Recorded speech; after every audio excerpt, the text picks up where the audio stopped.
Today's lesson finds Larry searching for largemouth bass on Lake Dardanelle, part of the Arkansas River system near Clarksville, Arkansas. Let's join Larry as he uses a small 5A bomber and shares with us some of his best crankbait techniques.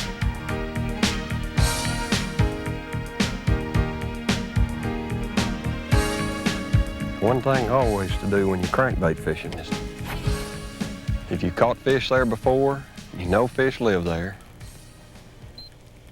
hit it from several different angles, because a lot of times, I mean, they'll just be set up in one direction and you can throw and throw and throw, not get a bite. You get just the right angle, that's when you get the fish. When fishing an area that appears to be a prime area, or if you've caught fish there before, then fish the area thoroughly from several different directions. This different look at the bait may be just the thing to trigger a strike.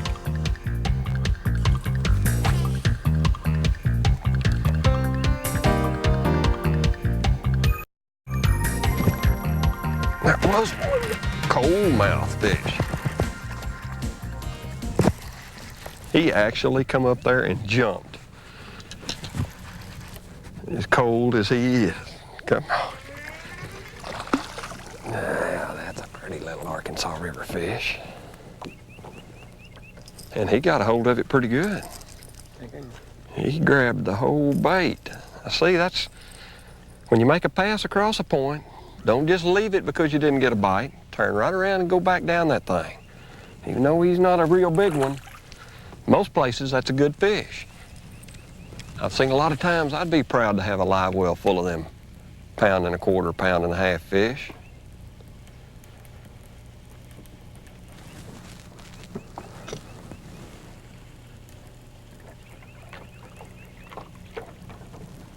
I don't know what it is. They either see it the first time or maybe they don't see it, or whether it's just that change in the angle. One of the biggest things I found about cold weather bass fishing, late fall, early winter bass fishing, is lure size. A lot of people have a tendency to want to keep throwing a great big crankbait when them little bitty lures, they're made for situations just like this. Cold water, small bait fish, and fishing behind people. That's when I go to a little bitty bait like that right there. Little 5A bomber. That green back gives it a tint like a shad. You'd be surprised how many times you can go down a stretch of riprap behind other people and just throw the littlest crankbait you can find and catch fish. A small crankbait may be just the ticket in a variety of situations. In the late fall or early winter in cold water, or in an area with small bait fish, this little bait is ideal. Also, when fishing riprap behind someone, tie on the smallest crankbait possible. To catch one.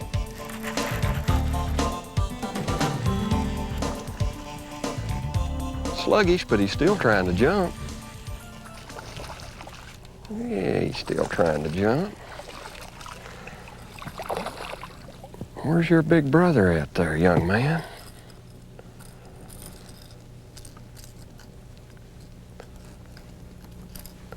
Boy, to be so cold, you sure did eat it awful good.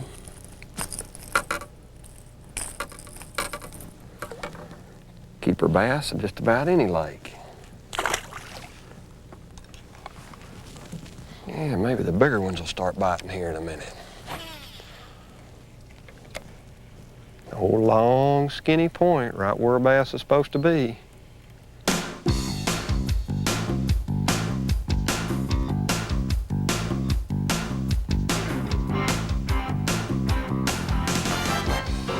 Sometimes crankbait fishing on a river system entails a lot of moving from spot to spot, searching for the definite channel swings and drop-offs.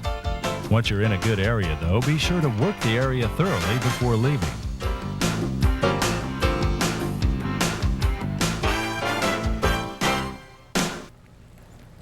You know, as fishermen, we all have our favorite lures. And as far as crankbaits is concerned, the Bomber series, the 5A, 6A, and 7A have always been my standbys. I mean, when I'm just down to the point to where I'm not real sure what to throw, but yet I'm pretty positive the fish are on a crankbait, that's the 3 baits I tie on, especially when I'm getting a bait that dives. They cover the depth of water that fish tend to use the majority of the time, and that's from 3 foot to about 7 foot. And one of these 3 baits will usually cover the right situation. You know, if the bait fish is little, then I use a little 5A. If I want to go a little bit deeper, I'll use a 6A or the 7A. Big bait fish, I'll use a 7A. But that little bait right there, the little 5A in the Autograph Signature Series, has always been a standby of mine. I mean, when you get into an area that's heavily fished, let's say there's a lot of boats working your favorite fishing hole or your favorite stretch of riprap, tie on a little bitty plug and just fall right in behind them. Use light line. That line size is very critical in getting the right action out of your bait. And not only that, but getting the right depth. Little lures, they do not work good with big line. So always throw it on 8 or 10 pound test line. That'll get the maximum depth out of it. And not only that, but if you'll think about it, you know, as a fisherman, our tendency is to kind of winch them in the boat. You get light line on there, and that makes you reel them a little bit slower and play them a little bit more carefully, and you don't lose as many fish. You're fishing open water like this, there's no sense in having to use great big line. It fishes different, your lures don't act good, and you do not need it. Now, if the cover's heavy and the fish are in the cover, then you're going to have to go to a bigger line or you're going to mess up. See there? Turned right around and throwed right back down that point and got me another one. And I had worked the fire out of that right there. That's what you got to do, just keep throwing at the same spots.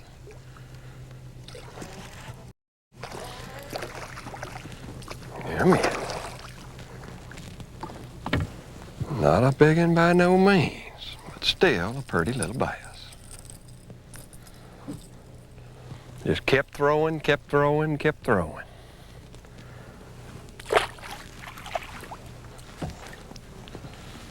Yeah, just had to change the direction there.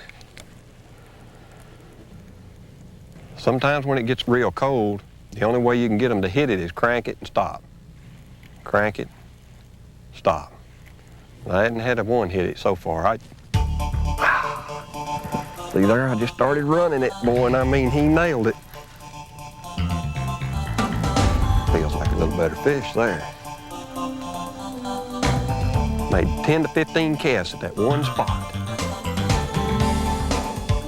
No, not a big one, just a good keeping size bass. I promise you, he wouldn't hit no big crankbait though.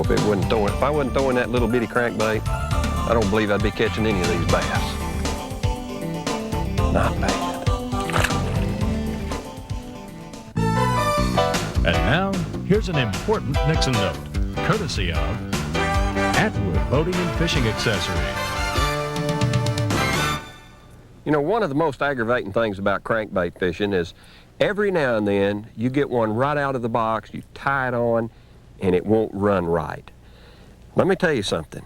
Most people make a big mistake by grabbing their needle nose pliers and bending that eye. That's the first thing they want to do. And the first thing you need to do is look at each and every eye and be sure that the O-ring is not restricted in some way. Sometimes they'll leave a little bit of plastic inside that eye, and the O-ring does not have the freedom to operate and wiggle properly. Take your pocket knife, if you have some kind of plastic or obstruction under there, and clean that out good and get it to where that O-ring has total freedom. Then inspect your lower eyes the same way, where your hooks hang on these hangers. You want total freedom.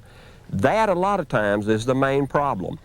If that doesn't correct it, then throw it out and retrieve it to you, and if it runs off to the left, then take your needle nose, get on top of the eye, and bend it slightly opposite the direction that it's running. Then cast it out and retrieve it again. Don't bend it too much. You know, bend it a little bit at a time, and that way you can get the correct adjustment, and I promise you, your crankbait will run right.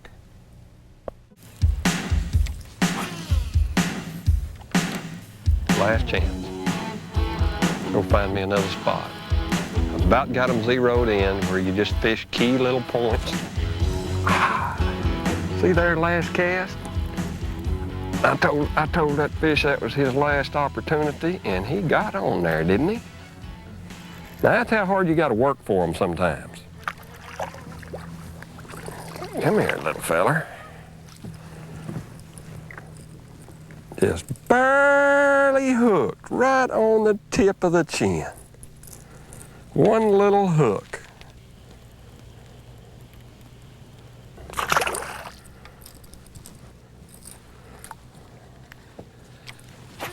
Ain't that something?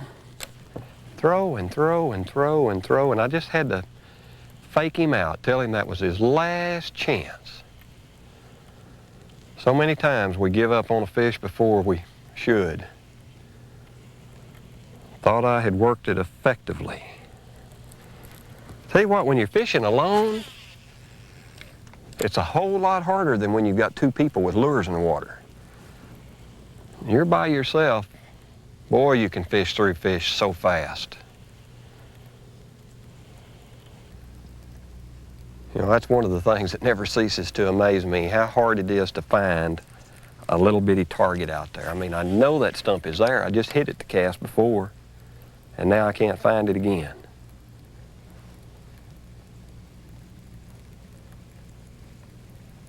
And anytime you find a good target like that on structure, boy, it is so important that you get a good line on it where you can make several casts to it, because there are lots of times you got to hit that thing 3 or 4 times in order to get a fish to bite. If they're active and aggressive, first bait through there is going to catch him every time. But you get a frontal situation or a lot of fishing pressure and the fishing gets tough, then you got to be persistent. I mean, the fish are still there, they're still in them same locations. Just take something to trigger them into biting. Maybe you got to make them mad. I think a lot of times we got to make a fish mad to get him to bite. Persistence is the key to crankbait fishing. When you find a good target on structure, it's important to note its location. You may have to make several casts from different directions before getting a fish to bite. The key to being productive today has been areas where the channel swings in close to points or to the bank. These areas fall off from a depth of 3 to 5 feet into 15 or 20 feet of water. On this drop-off is a variety of cover, such as stumps, logs, or brush. That feels good.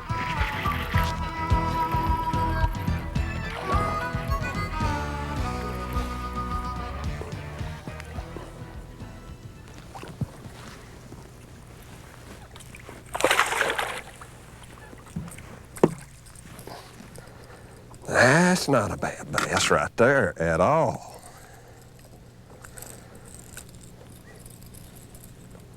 Let go of me.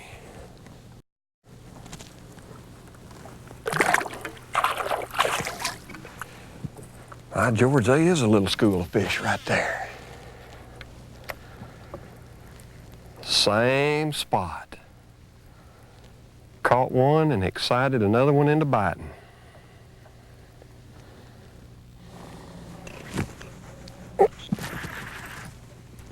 Right on the bend in that creek.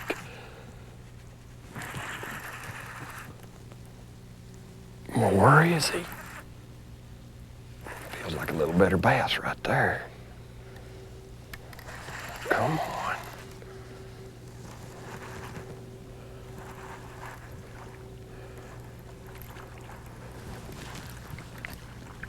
Well, look.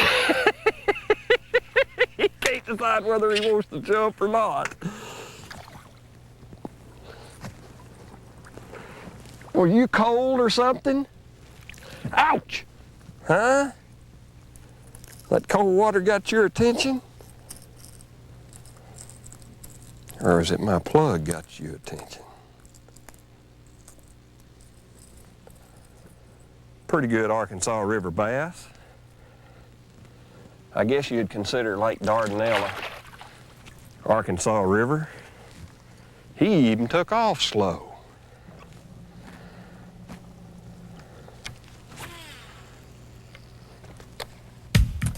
Hope you've enjoyed fishing with me today and learning a little bit more about bass fishing.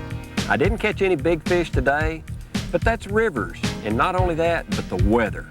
Anytime you're fishing after a tremendous cold front like that and your fish are not on heavy wood cover and right up against the bank, some days you just don't catch big ones.